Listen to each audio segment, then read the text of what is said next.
Sir నాకు ఎటువంటి లక్షణాలు లేవు, ఇది బ్రెస్ట్ క్యాన్సర్కి సంబంధించినవి, సో మ్యామోగ్రామ్ అనేది చేయించుకోవాలా?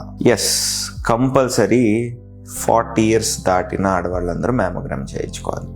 ఎందుకంటే ఒక సర్జికల్ ఆంకాలజిస్ట్ దగ్గరికి బ్రెస్ట్ క్యాన్సర్ పేషెంట్ ఎలా వస్తారంటే, బ్రెస్ట్లో లంప్ ఉంది సార్ అలాంటి లక్షణంతో వస్తారు. మ్యామోగ్రామ్ ద్వారా ఏంటంటే చేతికి తడివిన కనపడని అంతకన్నా ముందు స్టేజ్ క్యాన్సర్ గడ్డను కూడా కనిపెట్టచ్చు. అంటే చాలా చిన్న చిన్న మార్పులను కూడా మ్యామోగ్రామ్లో కనిపెట్టచ్చు.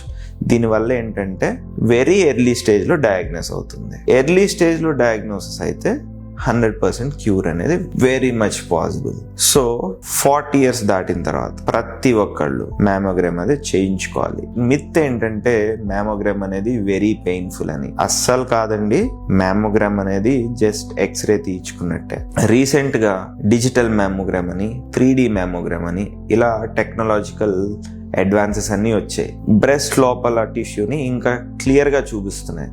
సో వెరీ మైన్యూట్ చేంజెస్ అలాంటివి కూడా ఈజీగా కనపడుతున్నాయి అన్నమాట. సో ఈ ఇన్ఫర్మేషన్ అందరికీ పాస్ చేయండి.